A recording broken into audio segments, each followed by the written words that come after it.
Jadi mudah-mudahan Allah jaga hati kita, baik ketika kita diuji, bahkan ketika kita diberi nikmat, supaya dalam dua keadaan ini kita tetap menjadi mukmin yang ajaban, yang ideal, yang baik, yang insya Allah Allah suka sama kita.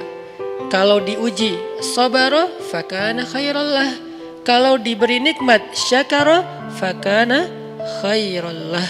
Kalau dia diuji dia bersabar dan itu kebaikan untuk dia. Ternyata diuji ujung-ujungnya baik. Lewat apa ujian menjadi kebaikan? Lewat sabar. Bukankah Allah bilang wabasyiris sabirin?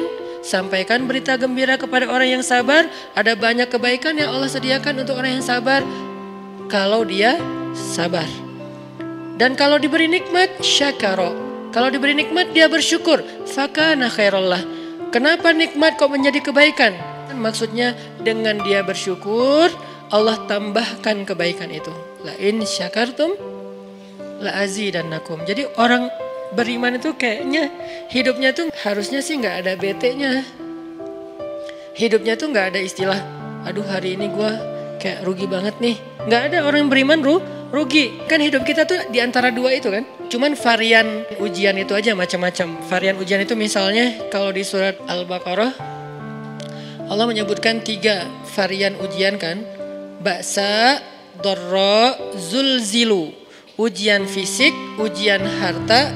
Harta ini termasuk karir, kerjaan, usaha, bisnis. Dan ujian zulzilu, ujian perasaan, termasuk diputusin. Atau orang yang dekat sama kita jadian sama yang lain.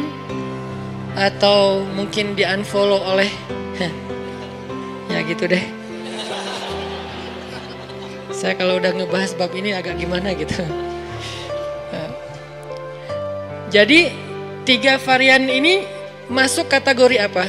Masuk kategori ujian. Tetap aja 2. Kalau nggak ujian nikmat. Antara 2 itu nih. In asabathu sarra syakara wa in asabathu dharra sabara. Udah gitu aja. Dan nanti bahkan sampai ayatnya gini. Alladzina yunfiquna fis sarra'i wad dharra. Orang yang tetap beramal soleh lewat hartanya dalam keadaan dia berkelebihan atau dalam keadaan dia kekurangan. Itu mukmin, keren banget gitu. Dia tuh nggak pernah kehilangan kesempatan berbuat baik. Baik beramal soleh ketika dia dalam keadaan dikasih nikmat, maupun beramal soleh ketika dia dikasih ujian, tetap aja beramal soleh. Contoh yang ayat tadi, yunfikuna fis sarra, berinfak dalam keadaan sarra, dalam keadaan bahagia, senang, lagi dapat untung gitu kan. Ataupun yunfikuna fit dharra, tetap berinfak walaupun dia dalam keadaan dharra, dalam keadaan susah, dalam keadaan dor itu kan bahaya. Nih kalau saya infak nih bahaya nih buat saya nih. Kalau saya kasih nih saya kayak nggak ada tabungan buat mahar nih. Kalau saya kasih ke dia, terus saya gimana? Gitu kan? Ini dor banget nih, bahaya banget nih. Tapi dia tetap berinfak. Siapa yang mencontohkan hal seperti itu?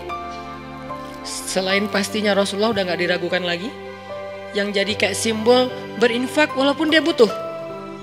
Orang-orang Ansor. Yu'thiruna ala anfusihim walau kana bihim khasasah. Mereka mendahulukan orang muhajirin atas dirinya sendiri. Walaupun sebetulnya dia juga butuh kepada kebaikan itu.